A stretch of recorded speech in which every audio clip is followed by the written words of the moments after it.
I want to get back to the Pennsylvania governor's race, and let's go live to the campaign headquarters for Doug Mastriano on this primary night. The Associated Press declaring him the winner of the Republican primary for governor. Let's listen in right now.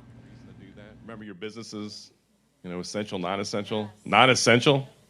Not in my Pennsylvania, what do you say? Absolutely not. It was a dark time in Levine, follow the science.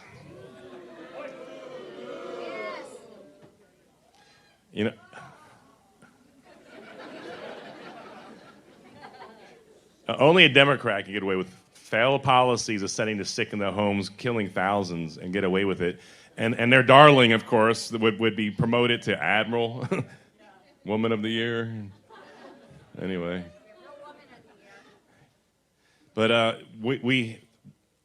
they like to call people who stand on the Constitution far right and extreme. I repudiate that. That is crap. That is absolutely not true. Actually, their party, which the media stands for and advocates for, they've gone extreme. They're the ones that sent the sick back in their homes, their policies, Democrat policies, and killed so many. That's extreme. That's extreme forcing your kids to mask up. That's extreme forcing healthcare workers to lose their job for not getting a jab. It's extreme when you shut down half of the small businesses in our state and put people out of their life. That's extreme. Our view for Pennsylvania is one of hope and freedom, that people come here and walk as they see fit, not as some governor or some media hack sees fit. That's right. We're going to restore the dream to Pennsylvania, a place where you want to come and live. We're going to be the most prosperous state in the nation. We're going to open up our energy sector like you've never seen it before. We're going to go from number 3 in the nation energy producer to number 1. That's going to bring jobs here, life here, prosperity here. It's going to be a marvel to watch. Josh Shapiro is backed by dark money, by unions, by corruption. They think they could win this by throwing $20 and $30 million around. But the people of Pennsylvania, we're no longer asleep, and we do not consent. We saw in our own race here, one guy had like $16 million, right? It's like single digits. I mean, you cannot buy elections anymore. Maybe that was true before COVID, but our eyes are wide open. I know as we travel the state here, we have a massive movement of people from the width and length of Pennsylvania who don't always agree with us on all issues. In fact, many of them used to be Democrats and recently switched so they could vote for us here, and it's fantastic. John Adams said, our second president, facts are stubborn things, right? And as you are out collecting, you've got to keep an eye on that phone there, sorry. As you're out there collecting a record number for a Republican gubernatorial candidate, 29,000 signatures get me on the ballot. You converted it was beautiful. Thank you for doing that. That's when the swamps are like, uh-oh, maybe we should not discount this movement. You converted thousands of Democrats in this movement here. Their party has left them behind. We're going to work, Rebbe and I, together with you, we had the hardest working campaign in this primary. We're going to have the hardest working campaign in this general election.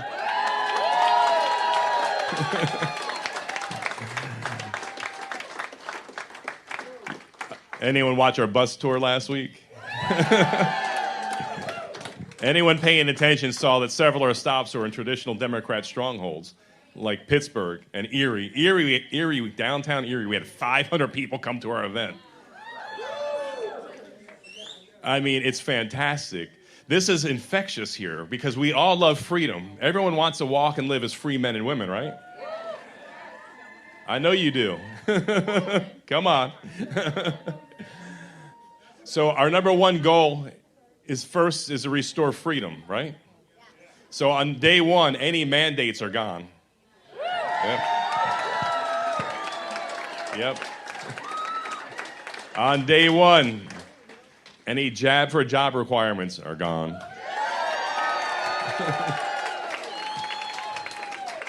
On day 1, I'll be happy to reinstate any National Guard member or Air Guard member that was kicked out because of the jab for job requirement. Yep. On day one, school transparency will be ordered. I mean, there's so much here. On day one, CRT's over. Like the media and the left lectured us over the past years, follow the science. We're going to exactly do that and follow the science, right? So that means only biological females can play on biological female teams.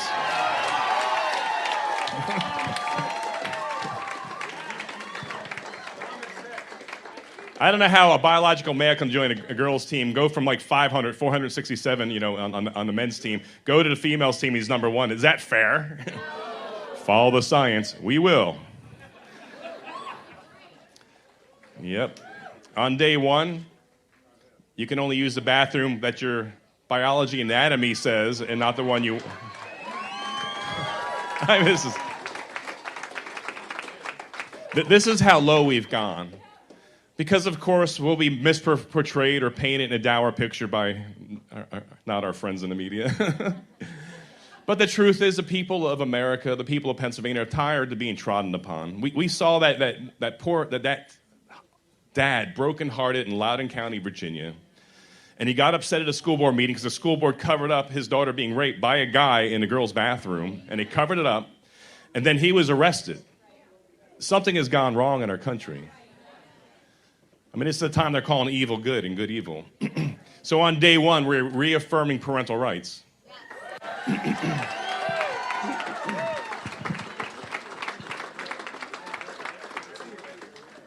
This is all hopeful. The Democrats have a dark vision for Pennsylvania. Josh Shapiro will be a continuation of the deadly and dangerous and extreme far-left policies of Tom Wolf, where your kids are taught to hate each other in schools, where union bosses call the shots. In this America, in this Pennsylvania here, you're going to walk as free men and women and live in joy and peace and prosperity. You're going to walk in freedom. You want to talk about extreme? Democrat governors around the nation here want to kill babies even up to birth, and some are talking about after birth. That's extreme. That's denying the science. That's immoral. Wrong. Every baby deserves a right to life. What do you think? Every single baby. I love we'll continue here. We're going to walk in joy and peace here. We're blessed. We can only make it, though, through this next 6 months or so with your continued support. This is a people's movement. We saw the efforts by the establishment to undercut us. But the numbers I'm seeing, it looks like we're over 40% of the vote went for us in a 9-person race. There's 9 names on the ballot. I don't care what they did the past 9 names on the ballot. Let me put this in historic perspective, because I've been reading some whining out there from some of the people sad that they backed the wrong guy. I know.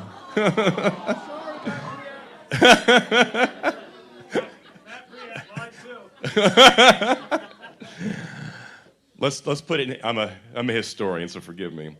So the last time we had an election like this was 1978, when the party had the courage to let the people decide.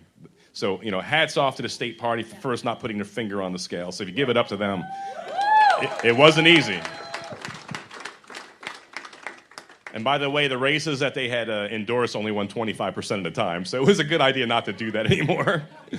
So Dick Thornburgh, I think there was actually 7, I said 5. There were 7 people in Dick Thornburgh's race in 1978, a bad economy like Biden under Carter, and he won the election with only 33% of the vote. There was no whining, he doesn't have a mandate, and he went on to be one of our best governors 2 terms.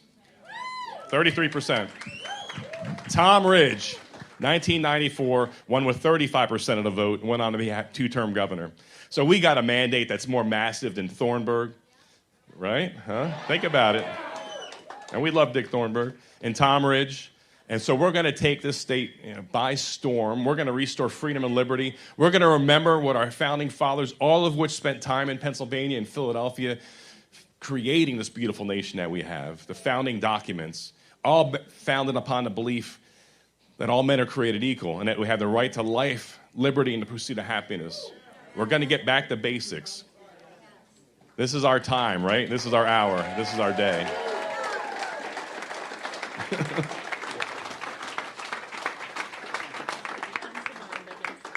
Obviously, one of the things foremost on our mind is school choice. If we get that right, that also helps us to attack property taxes. Anyone have property taxes going on out there? And we're tired of being lied to. Remember back under Governor Rendell? You know, all that gambling money going to Jersey. We just built some casinos in Pennsylvania. Your property taxes will go away. How'd that work out for you, Pennsylvania? Maryland too, huh? How about the gas tax in 2013? We'll bring in this gas, and I was still in the Army. I didn't have anything to do with this. Bring the gas tax in, it'll fix our roads and bridges. We promise you. How'd that work out for you? Like, we got bridges falling down outside of Pittsburgh.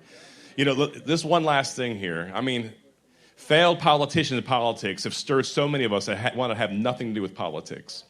All I wanted to do all my life was be in the military. You know, and I served 30 years on active duty, and it was an honor to serve with so many beautiful men and women, you know, across this state, from around this nation, and even around this world. But as I was about to ride off into the sunset with a sweet job like most senior officers get after they retire, you know, I was complaining about the condition of the country.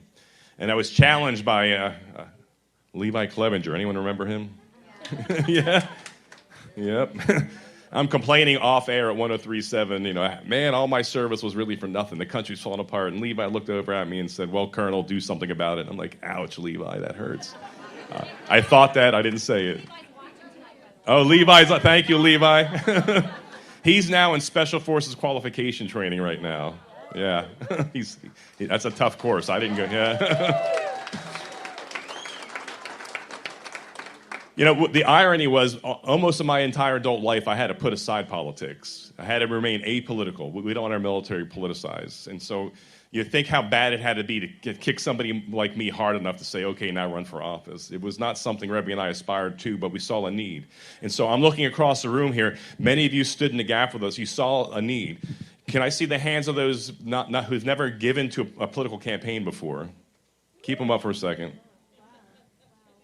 One more second. Wow, that's almost half the room. You see what's going on here? You know, the pollsters, when they call the people that voted for the 4 last elections or 3 of the 4 last elections. They're not calling most of you guys here. They're not calling you in these primaries if you converted from independent or Democrat. There's this movement here that's going to shock the state here on November 8th. It's going to be beautiful. And it's going to be nothing but good. You know, at the rallies we had, and the fair and balanced coverage I got from the media there, Mastriano had another rally. Very reckless, irresponsible, no masks, hardly any distancing. And then Wolf literally can come out the next day with his restriction to 25 or less at rallies. He can go out for the BLM cause, protest with a Blue Lives Murder behind his head, which I reject and repudiate. Protected by a PSP officer, by the way. And then not be called out by the media. But, you know, and in fact, Levine actually spelled it out. Levine said, well, our causes are right and just, and ours aren't. I mean, is this East Germany? The future for Pennsylvania under Josh Shapiro is an oppressive regime, not unlike East Germany, where your freedoms will be snatched away. So let's walk in freedom. Let's choose this day. Let's choose this day to serve the Lord.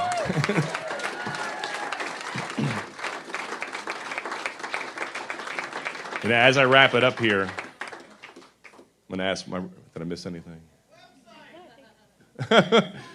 If you want the details, my platform, go to doug4gov.com. Doug4gov.com.